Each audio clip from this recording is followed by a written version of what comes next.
Narinig ni Gia ang malakas na pagtutol na ito ay isang scroll na nagpapataas ng physical damage.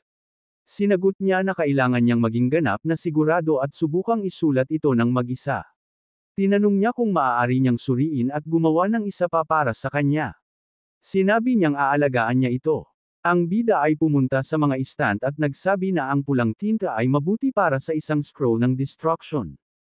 Sumulat siya gamit ang isang panulat, nag-iisip ng pagsubok dahil kung isusulat niya ang mga rune ngayon, baka ito ay gumana.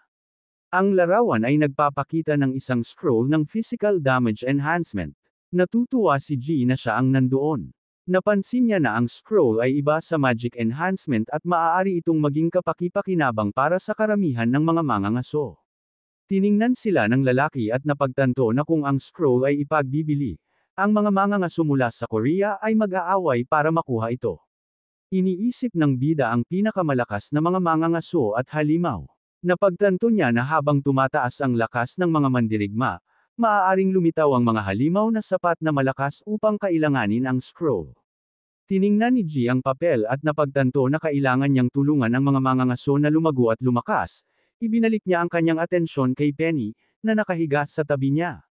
Nakita niya ang tatlong natutulog na alaga at sigurado na kung magtatagumpay siya, maaari niyang hilingin sa mga malil. Iit na tulungan siya. Isinara niya ang libro at nagpa siya na humiga. Ang mga kaganapan ay nangyari ilang araw mamaya. Naglalakad si G sa kagubatan at napansin na ang hangin sa hardin ay napakasariwa. Tiningnan niya ang bundok ng may pagkamangha at napansin ang mga tao. Nawawala sa pag-iisip na nakita ni G ang mga mangangaso at nagtaka kung bakit sila nagtipon dito. Naglalakad sila sa ibaba sa oras na ito at sinabi ni Hyan na kailangan nilang pumunta ng kaunti pa sa silangan. Tinanong ni G nang may kaguluhan kung ito ay si Tae. Lumitaw ang larawan ng isang halimaw. Narinig ng bida na ang halimaw na ito ay Sumire sa isang lalawigan ng China at ang hitsura, laki, at kakayahan nito ay halos hindi alam at sa makatuwid ang pag-atake dito ay magiging mapanganib. Isang grupo ng mga mangangaso ang naglalakad sa kagubatan. May gustong magmadali dahil ang araw na maaaring magising ang kaaway ay malapit na at kung ito ay si Taghai, hindi niya alam kung maiiwasan nila ito. Napansin ni G nang may gulat na ang tulay ay nasira. Pumunta si Terodron sa kanya. Una ay nais ng bida na tulungan silang ligtas na makarating sa dungeon at makalabas. Isang grupo ng mga mandirigma ang naglalakad sa mga berdeng puno. Tinanong ng babae kung nasira ang tulay. Ang isa pang mandirigma ay naisip din ito. Nakita nila ang perpektong konstruksyon at ipinapalagay na may ibang tao dito. Sa sandaling ito, pinuri ng bida ang knight. Isang grupo ng mga mangangaso ay bumababa sa hagdan. Pinag-uusapan nila na hindi alam kung ano ang itsura ng halimaw. Ngunit ayon sa ilang ulat ng pamahalaan, ito ay isang hayop na may 4 na paa, at ang gawain ay nagsasabing suriin ang iron seal, kaya dapat nilang bigyan ito ng pansin. Tumingin sa ibaba si G na nalilito at napagtanto na patuloy silang naglalakad ng paikot at naghahanap ng may kinalaman kay Tawai. Nagtaka ang bida kung bakit hindi nila nakikita ang madilim na enerhiya sa harap nila.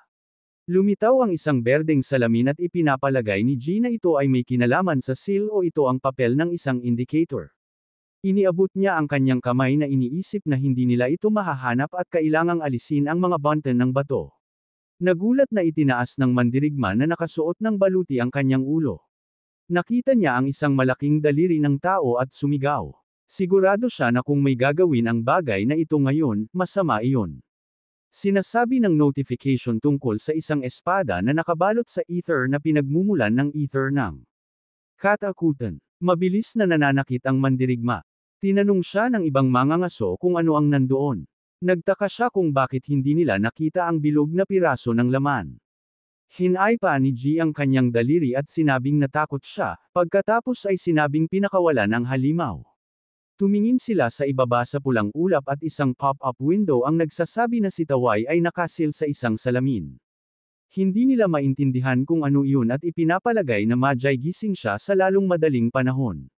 Nagtaka ang mandirigma kung magagawa ng kasalukuyang pinakamahusay na mangangaso na pigilan ang kaaway at kung nabigo sila. Nandidiri siya sa pag-insulto. Ang malaking halimaw ay humakbang ng paa at tanong, paano nila magising ang masama? Nakatayo siya sa itaas nila at ipinahayag na personal niyang pipigilan silang gumawa ng masama. Ang mabangis na mga kaaway ay tinatawag na Gamang, ang tagapag-alaga ng templong ito. Sinasabi ng isang abiso na ang tagapag-alaga ng nakaselyadong salamin ay handa na pigilan ang mga mang-iinsulto. Nandidiri sila at sinasabi na hindi nila narinig ang ganitong bagay. Mahinahon na inutusan ng lalaki ang lahat na kunin ang kanilang mga lugar at huwag magpanik. Sinabi ng halimaw na pumasok sila ng walang pahintulot at dapat niya silang patayin ngayon. Sinabi ng espadahan na ayaw gumalaw ng kaaway at ang iba ay kailangang takpan habang inaatake niya. Tinawag sila ni Gamang na mga hanggal na tao. Nagbubuga sila ng apoy mula sa kanilang mga bibig patungo sa mandirigma. Tumalon siya, itinaas ang kanyang espada at sinabi ang salitang ilaw. Galit na galit siyang nanggulpi, hiniwa ang mga kaaway. Tumalon siya sa lupa hanggang sa mapagtanto ng halimaw kung saan nagmula ang kanyang lakas. Iniisip ng espadahan na mas madaling labanan ang tagapag-alaga kaysa sa inaakala niya. Paghula na ito ay dahil ito ay isang lumang estatwa ng bato. Lumilitaw ang mga abiso tungkol sa mortal na sugat ng tagapag-alaga ng templo at ang inspeksyon ng nakaselyadong salamin. Pagkatapos ay kumpleto ang quest. Maligayang sinabi ni Gia na si San Hyuk ay napakalakas. Ang alaga sa puntong ito ay sigurado na napansin ng mga tao na nagising si Ta. Tinanong ng lobo kung ano ang punto ng paghahanap dahil aalagaan nila ito anyway. Sumagot si Bam na matagal na simula nang huli niyang makita.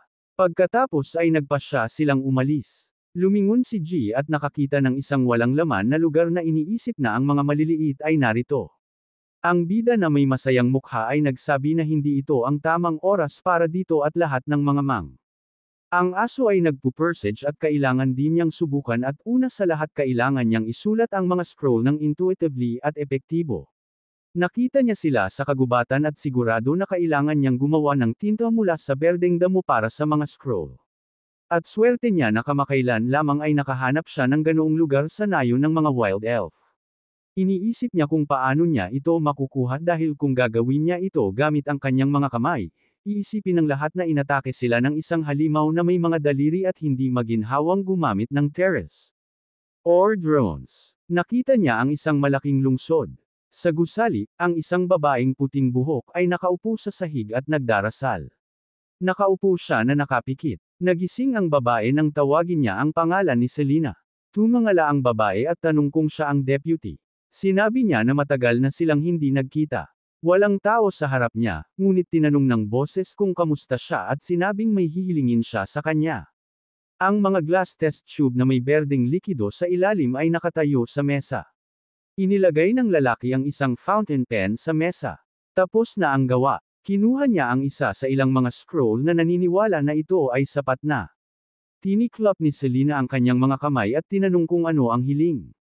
Ang berdeng damo ay lumago sa nayon ng Elven at hiniling niya sa babae na puntahan ito. Nakaupo siya sa sahig na nakaluhod at tinanong kung ito na ba ang lahat. Sinabihan siya na hindi nila ibibigay ang damo ng libre. Sa isang lugar ay may berdeng kagubatan. Ang mga elf ay nakatira kung saan walang asin at maaari nilang ipagpalit ang damo para sa mga kinakailangang kalakal. Kailangang gumawa ng isang deal. Naging inspirasyon si Selena, tinawag ang lalaki na kamanghamanghang, ngunit nahiya siya dahil makikita lamang niya ito dahil sa kanyang katayuan bilang isang manggagawa ng World Tree. Nagpadala ang bida ng ilang asin sa isang bag para sa deal. Pumunta sina Selena at Eddie sa nayon. Iniabot ng lalaki ang isang bag. Salamat kay Eddie, ang bayani ay maaaring makipagkalakalan sa mga night nang walang mga problema. Ang mga mata ng matandang elf ay nagpakita sa paningin ng isang maliit na bag ng asin. Itiniklop ng MC ang mga scroll na napagtanto na sa ngayon ay hindi na niya kailangang mag-alala tungkol sa berdeng damo. Sa isang iglap ay natagpuan niya ang kanyang sarili sa kagubatan na nagtatanong kung ano ang nangyari. Sa harap niya ay isang grupo ng maliliit na nilalang na terror drones. Isa sa kanila ang tumingin kay MC nang may takot. Naintindihan niya na sa wakas ginawa nila ang lahat. Binuksan ng mga mangangaso ang dibdib dahil kamakailan lamang ay madalas lumitaw ang mga dungeon sa Korea. Maaaring i-slit ng bayani ang mga kahon na may mga gantimpala sa dulo. Tumahimik sila nang may pagkadismaya habang tinitingnan ang laman. Ang gantimpala ay napakakaunti maliban sa Etherstone. Walang silbi ang lahat. Ito ay dahil sa pagbawas ng kabayaran para sa paglilinis. Kaya, mahirap matugunan ang supply at demand para sa mga kinakailangang kalakal. Ipinikit ng MC ang kanyang mga kamao, na pagtanto na kailangan niyang ilunsad ang isang bagong opsyon. Ang mga cute na nilalang na iyon ay nakakuha ng kanyang atensyon sa sandaling iyon. Ngayon, tiningnan niya sila at tinanong kung maayos ang lahat at kung nais nilang ipagpatuloy ang paggawa ng parehong bagay. Umuupo ang MC at pinapanood silang hinihila ang mga troso mismo, pinuputol ang mga ito, natutunaw ang metal sa kanilang mga bibig, at pagkatapos maproseso ang lahat ng mga mat. Ariale, gumawa ng isang dibdib. Tumingin siya ng may interes at tanong, ano ang susunod? Ang mga bata ay nagdadala ng mga gantimpala sa isang karamihan ng tao. Pinanood ng bayani habang itinapon nila ang lahat sa dibdib, hindi inaasahan na magpapasya silang magdagdag ng mga gantimpala mismo. Iniisip ito, pinuri niya ang mga bata na sinasabing halos tapos na sila. Naalala niya ang mga mangangasong na bigo. Napagtanto na hindi ito sapat para sa kanila, maingat na nakaupo sa harap ng dibdib at iniisip kung ano ang gagawin. Pinagpag ng MC ang kanyang kamay sa kanyang palad. Dumating sa kanya ang isang ideya. Maganda ang panahon sa kagubatan malapit sa dungeon. Tiningnan ng babae ang mga lalaki at hiniling kay Yokan na huliin ang ilang mga halimaw. Tinanong siya kung matatakot ulit siya. Sumagot ang mangangaso na nakabaluti na susubukan niya ngayon. May napansin ang babae sa harap. Tinanong niya ang iba tungkol sa karatula. May karatula na may kalasado sa harap ng pasukan. Ito ang plano ni Jay ayon sa kung saan ang paglalarawan ng item ay tataas ang mga pagkakataon para sa isang angkop na mangangaso. Ipinapalagay ng mga lalaki na ang mga may kalasado ay maaaring pumasok at nagpasya na suriin. Ang mga splash ng dugo ay lumipad sa dungeon. Pagod na ang koponan. Hiniling nila kay Dokkan na subukan ng kaunti pa kung saan siya humingi ng paumanhin. Umungal ang isa sa mga halimaw. Pagkatapos ay sinabihan si Dokkan na tapusin ito. Takip ang lalaki ng kalasado at nanginginig. Sumugod sa kanya ang halimaw na may ungol. Hinarap siya ng babae, naguluhan sa kanyang takot, at humingi ng paumanhin ang lalaki.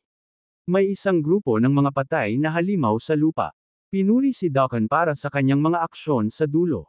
Matapos ang pasasalamat, umiyak siya. Lahat ng ipinakita sa harap nila. Nagpasya silang tingnan kung ano ang nasa dibdib. May ilang mga dibdib sa harap nila. Ayon sa plano ni MC, gagawin itong maramdaman ng mga mangangaso ang lahat kapag binubuksan, ngunit naisip nilang kakaiba ito. May dibdib sa kuweba. 2 essences ang kailangan upang buksan ito. Nagulat ang mga mangangaso. Kinuha ng babae ang isang solar apple sa kanyang kamay. Ang isang lalaki sa likuran niya ay naglabas ng isang kumikinang na kalasado.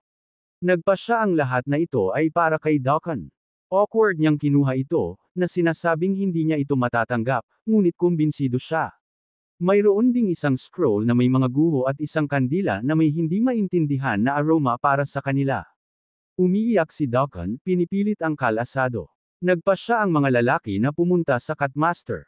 Itinaas ni G ang isang Teredrin. Ang lahat ay nagagalak tungkol sa magandang trabaho dahil ang mga gantimpala ay magpapasaya sa mga mangangaso at tutulong sa kanila na lumago. Kinukuha ang kanyang madilim na maskara, naintindihan niya na kailangan niyang maghanda. Sa mesa ay may kalasado, isang scroll, at isang kandila. Sa huli, ang kalasado lamang ang kailangang suriin. Ang mga ron ay nasa isang sinaunang wika, at ang kandila ay may hindi maintindihan na amoy. Tumingin si G, na ipinapalagay na pinag-uusapan nito ang tungkol sa awakening skill. Nakatayo si Dokkan ng awkward sa harap ng mesa na may mga item. Pinalakas ng awaken skill at naipabalik ang mga atake ng pinakamalapit na kaaway. Makakamit ito sa ilalim ng ilang mga kondisyon, ngunit ang side effect ay pagkaubos.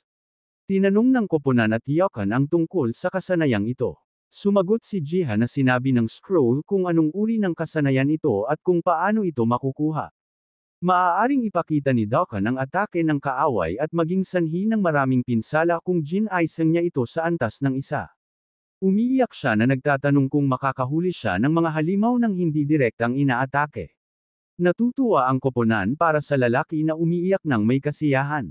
Tinanong nila kung paano makukuha ang kasanayang ito. Ang malaking wathog ang sinabi ni Gia. Kung mahuli mo ito, may pagkakataon na makuha ang kasanayang ito. Tumangala si Dakan na nagsasabing dapat nilang hulihin ang halimaw na ito at tinanong din ang tungkol sa kalasado at kandila. At pagkatapos suriin ito, umalis ang koponan. Ang kandila at kalasado ay nanatili sa tulong ng una. Maaari kang matuto ng mga kakayahan sa pamamagitan ng pagtulog, at ang may suot ng pangalawa ay protektado ng isang arka. Ito ang sinabi ng MC. Sinubukan ni Dakan na ibigay ang lahat ng ginto kay MC, ngunit tinanggihan niya ang alok at sapilitang ibinalik ang ginto sa kanya. Umiiyak ang mga ngaso, ngunit masaya. Sa lalong madaling panahon gabi na. Nasa bahay si Dakan. Nakahiga siya na may nakailaw na kandila, naalala ang mga salita ni MC tungkol sa epekto ng kandila at nagtataka kung ano ang kanyang panaginip. Nagising ang lalaki, nagtataka kung gaano katotoo ang panaginip. Nakita ng lalaki ang isang puting knight sa harap niya, nagtataka kung makakaya niya ang lahat ng mga undead. Inatake niya. Nagulat si Dakan na hindi siya umatras at ipinapalagay na pinuprotektahan niya ang kanyang mga kasamahan. Napansin siya ng knight habang iniisip ni Dakan ang kanyang kawalan ng takot. Ang buong katawan ng lalaki ay naiilawan. Nagising si Dakan na may sigaw, nakakuha ng kasanayan ng isang dalisay na dugo na banal na knight ng unang antas. Ang silid ay naiilawan ng asol. Naguluhan siya. Nakaupo sa kama, napansin niya na nakuha niya ang kasanayang ito. Tumayo ang lalaki, na hindi naniniwala na nakakuha siya ng isang bagong kasanayan. Ang puting knight ay may hawak na espada. Naintindihan ng lalaki ang problema. Pagkatapos ng lahat, siya ay isang shieldman at ang kanyang kasanayan ay isang swordsman knight. Umuupo si Dakan sa kama, nagtataka kung dapat ay nakuha niya ang isang angkop na kasanayan. Pagkatapos pumunta sa dungeon, sa lalong madaling panahon ang news host ay nagpakita kay Dakan at pinag-usapan ang awakening skill bilang ang pinakamainit na paksa ng talakayan. May crowd sa likod ng lalaki. Nakatayo siya sa harap ng isang halimaw. Sinabi ng host na ang pagpapakita ng kasanayan ay naiiba para sa lahat, ngunit ang unang mangangaso ay nasa Korea. Pinanood siya ng mga lalaki. Ito ang samahan ng mangangaso. Nakatayo si Baekon sa harap ng giant warthog. Iminungkahi ng host na panoorin ng magkasama ang unang may-ari ng kasanayang ito. Nakatayo ang lalaki sa isang pose at naghanda upang atake. Suportado siya ng samahan ng mangangaso. Naghanda ang warthog na atake, ngunit ang lalaki ay nasa finish line. Sumugod ang halimaw sa lalaki. Kumunot ang noo ni Dakan. Ang warthog ay bumangga mismo sa kalasado. Nagawa ng lalaki na manatiling nakatayo. Tumingin siya ng diretso sa halimaw at tiningnan siya ng halimaw. Humawak si Baeko ng isang sigaw ng digmaan. Sa oras na iyon, ang kanyang awakening skill ay na-activate. Ang warthog ay nasusunog. Sa isang iglap, ang lahat sa paligid nila ay nagliyab. Nagulat ang mga lalaki mula sa samahan. Ang kanyang koponan ay natakton mula sa apoy gamit ang kanilang mga kamay. Sumigaw ang mga babae ng kanyang pangalan. Nakatayo si Yaka na buo at naglinis ng lalamunan. Nagulat siya na makita ang mga dahon sa unang isip na iniisip na mga bulaklak sila. Napansin ng lalaki kung kaninong figure ang nasa harap niya. Maingat na hinawakan ng lalaki ang lamaking puno gamit ang kanyang kamay. Tiningnan siya ng knight na nakasuot ng puting baluti. Iniisip ni Yakan na siya ay isang tunay na Diyos. Nakatayo ang lalaki sa harap niya. Napagtanto ang dahilan ng kanyang malaking katawan at takot kapag inaatake ang mga halimaw. May mga taong nakatayo malapit kay Yakan, ngunit naisip niya na ang lahat ay para sa sandaling ito. Dapat niyang masunurin na sundin ang kalooban ng Diyos. Malinaw sa kanya ang kanyang landas.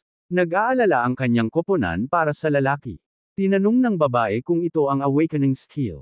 Nagbanggaan ang mga kamay. Yumuko si Yakan sa lupa. Walang nakakaintindi sa kanya, na ipinapalagay na nasugatan siya. Nakita ng mga babae ang lalaki na tumayo na nagtatanong kung ano ang nakuha niya kung hindi ang kanyang kasanayan. Tiningnan sila ni Dakan na may ngiti, na nagsasabing nakuha niya ang landas na dapat niyang lakarin. Ilang araw mamaya, lumitaw ang isang post sa posting board tungkol sa kaganapang ito, na kinukumpirma ang katotohanan ng pagkakaroon ng kasanayang ito ay nagpagulat sa lahat. Pinag-uusapan ito ng lahat ng mga mangangaso at maaari itong magsilbing insentibo para sa kanila. Nakatayo si MC na may martilyo, sa wakas ay natapos ang kanyang trabaho. Nakaupo siya malapit sa libro, na natagpuan ito sa hardin sa lalong madaling panahon pagkatapos magising ang mga ngaso. Naglaro ang pag-usisa sa kanya. Nakatayo si MC kasama ang libro at nangangasiwa ng konstruksyon. Dito, nalaman niya ang tungkol sa mga buff at kung anong mga benepisyo ang dinala nila sa mga mangangaso, na nagpa siya na gumawa ng mga trial version. Itinuro sa gilid gamit ang kanyang daliri, mag-i-install siya ng isang estatwa sa dungeon. Tumingin sa gilid ang bayani at may nakakuha ng kanyang atensyon. Ngumisi si MC, na pagtanto kung gaano napapanahon ang lahat. Naglalakad ang mga mangangaso sa landas. Ang kanilang target ay ang Water Dragon at Ivy. Pinag-usapan ng mga lalaki ang nakakainis na Ivy at mga atake nito, ngunit maaari lamang nilang pakinggan ang mga aksyon at iwasan ang mga ito sa ganitong paraan. Tiningnan ni Hyejeon si Sang Hyuk, na nagtatanong kung maayos ang lahat. May isang magarbong estatwa sa harap. Maaari itong magpagaling ng maayos kung hinawakan niya ito. Ito ay si Selena. Nakatayo si Sanhok at hindi maintindihan kung sino ang makakagawa ng lahat ng ito. Tumingala sa langit, napansin ng lalaki na muli niyang hindi maintindihan ang anuman. Nakipaglaban si Sung Hyuk sa Water Dragon. Ginawang mas madali ng estatwa ang kanilang gawain at nilinis nila ang dungeon. Hinawakan ng kasamahan ng estatwa pagkatapos malason at agad na gumaling. Nang gabi na, may nakailaw na kandila sa bahay ni na Sun Hyuk at Hyejeon. Nahulog ang lalaki sa isang panaginip, na napansin kung gaano ito hindi pangkaraniwan at kung gaano naiiba ang lahat sa isang tunay na panaginip. Napansin niya sina Eddie at Selena sa harap niya, na sigurado na sila iyon. Ngumiti si Sok, na napansin kung gaano kaganda ang makita ang kanilang mga mukha. Pagkatapos ay tumingin siya sa malayo at nagduda. Nakatayo sa harap niya ang isang misteryosong knight na unang nakita niya. Kinuha ng lalaki ang kanyang espada, na iniisip na maaari niyang makuha ang mga kakayahan nito sa pamamagitan ng pagtalo sa kanya sa isang laban. Ang kumikinang na talam ay lumitaw mismo sa harap ng kanyang mukha. Agad niyang pinigilan ang atake ng knight gamit ang kanyang espada. Lumitaw ang knight malapit sa kanyang mukha, na nagsasabing hawakan ng tuwid ang kanyang postura. Tumalon pabalik ang batang lalaki, na nagtatanong kung ano ang mga utos na iyon at kung kilala niya siya ng personal. Kumunot ang noo ni Sung Hyuk, alam na hindi sasagutin ng kalaban ang kanyang mga katanungan. Ang kanyang kamay na humahawak ng sandata ay nanginginig. Mayroon siyang magaspang na ideya ng kanyang lakas mula sa nakaraang atake. Isang mahikang aura ang lumitaw sa paligid niya. Gagamitin na niya ang kanyang mahikang atake. Alam na kung hindi man ay siya ay nasa isang kawalan, sinabi ng kalaban na mahina ang mga tao, ngayon. Itinuro ni Sehiyek ang kanyang espada sa kanya, na nagtatanong kung ano ang ibig niyang sabihin, kung saan sinabihan siya na ang mga tao ay hindi kayang tiisin ang hinaharap. Naalala ni Sung Hak si Tai, na nagtatanong kung siya ang pinag-uusapan nila. Nakatayo ang knight sa harap niya, na sumagot na ito ay simula pa lamang at ang mga tao ay mawawala sa mukha ng mundo. Ngunit hindi naniniwala ang batang lalaki. Ibinalik ni Hai ang talam, na nagtatanong kung sino siya. Ito pala ang walang hanggang espada ng Diyos, isang commander na kumikilos lamang para sa kanya. Itinaas ang kanyang kamay, lumitaw ang mga espada mula sa lupa, at ipinakilala niya ang kanyang sarili bilang ang banal na espada ng leyon. Daan-daang kumikinang na espada ang nakatutok kay Sanhyeok. Naghanda siyang tumama, na nagsasabing masyadong kilala siya ng kaaway para sa ganitong paraan ng pagsasalita. Inilabas ng knight ang kanyang espada, na nagsasabing matagal na niyang pinapanood ang batang lalaki at naniniwala na siya ang Pai. Nakamalakas at pinakakarapat dapat sa lahat ng mga tao. Kumuha ng pose si Sunok gamit ang kasanayan, na nagtatanong kung bakit siya lumitaw lamang ngayon, na tumatanggap bilang tugon na pagkatapos ng hitsura ng apostol ng Diyos, maaari din siyang kumilos. Nagulat ang batang lalaki, na nagtatanong kung anong uri ng nilalang ito, ngunit walang nakatanggap na sagot. Itinaas ni Selena ang kanyang mga kamay upang ihagis ang spell. Nasa malapit si Eddie. Ipinapalagay ng lalaki na ito ay may kinalaman sa kanila. Naghanda ang knight na atake, na nagsasabi sa mga ngaso na ipakita ang lahat ng kanyang kakayahan, kung hindi man ay masisipsip siya hanggang sa kaliwanagan. Itinaas ang kanyang mga paa mula sa lupa, na pagtanto niya na hindi ito maaaring sabihin ng simple, at sa gayon ay umiiwas ang kaaway sa SAG. Oh, may maliit na asol na ilaw sa harap. Inatake ng mga kalaban ang bawat isa, si Sayek ay matatalo siya at makukuha ang mga kinakailangang kasanayan. Itinaas ng knight ang kanyang kamay at inutusan ang kalaban na ipagtanggol ang kanyang sarili.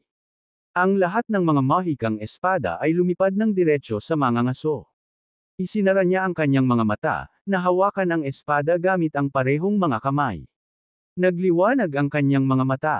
Nag-swing siya ng ganoong suntok na nagawa niyang basagin ang lahat ng mga espada ng sabay-sabay. Bigla, ang kaaway ay nasa likuran niya at tinasa niya kung paano pinigilan ng batang lalaki ang paunang atake.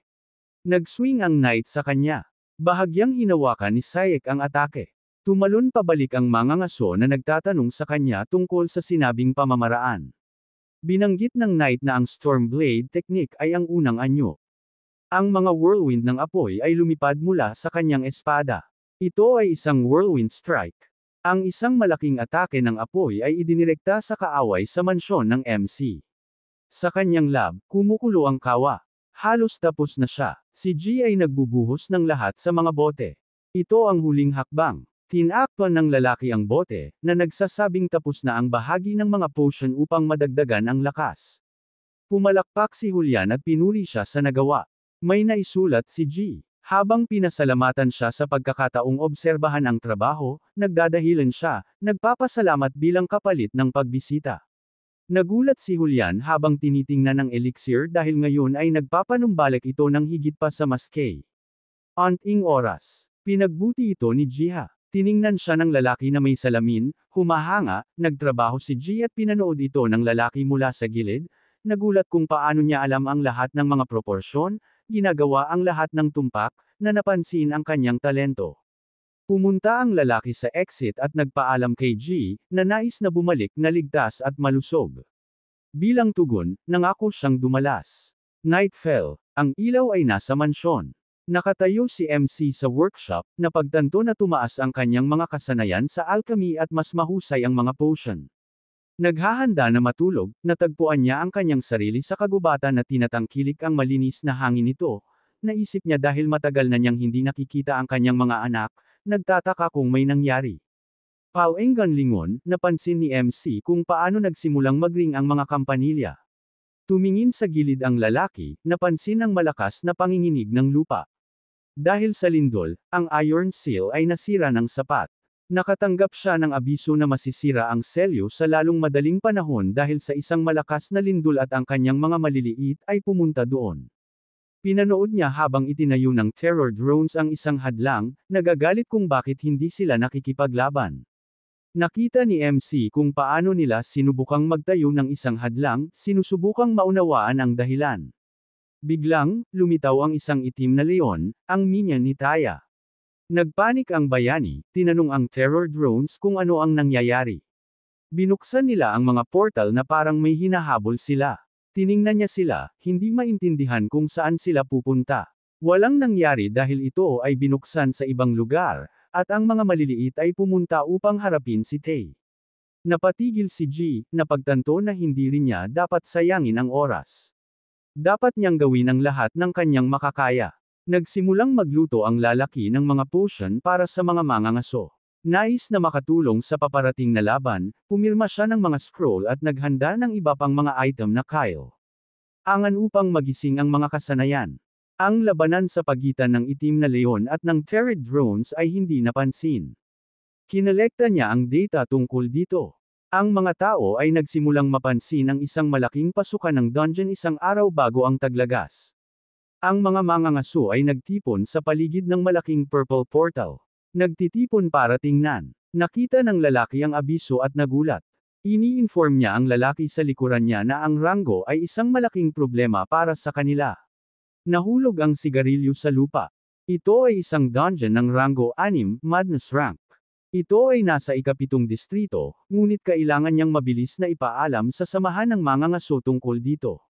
Nagulat ang mga tao na ang portal ay talagang rango 6, nagtataka kung magsisinungaling sa Hunter Ass. Association kapag iniulat ng system ang antas ng kahirapan ng rango 6, calamity rank, at ang kompletong pagkawasak o Kisame ni Tai na may 47 oras 50 minuto at 20 segundo na natitira. Ang mga purple na guhitan ay lumilipas kay Sung Hyuk, at iniisip niya na sa oras na ito, kung ito ay maging kilala. Kung gayon ang ibang mga bansa ay maaaring nais lamang na alisin ang ikapitong distrito. At may nagtatanong na huwag sabihin ito, kahit na biro, at nagsasabi kay Seyek na ang aura sa paligid niya ay nagbago kamakailan. Lumingon ang bayani at parang nagbago na rin silang lahat at parang natapos na ang kanilang paggising. Ang koponan ng mga lone hunter na nasa unang hanggang ika-9 na pwesto sa rangkang ng mga ngaso na tinitingnan ang lalaki at sumagot na ito ay lahat salamat kay Gia. Ang knight ay may hawak na flask at sumasang-ayon ang kalinisan sa babae na nagsasabing nakatanggap sila ng test tube mula kay G.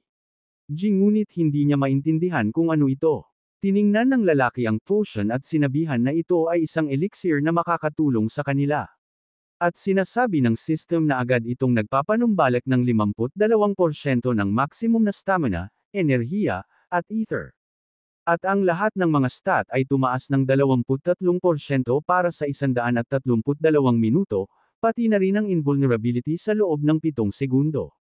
At iniisip ni Sehyuk na sa ganito hindi na niya kailangan ng isa pang potion.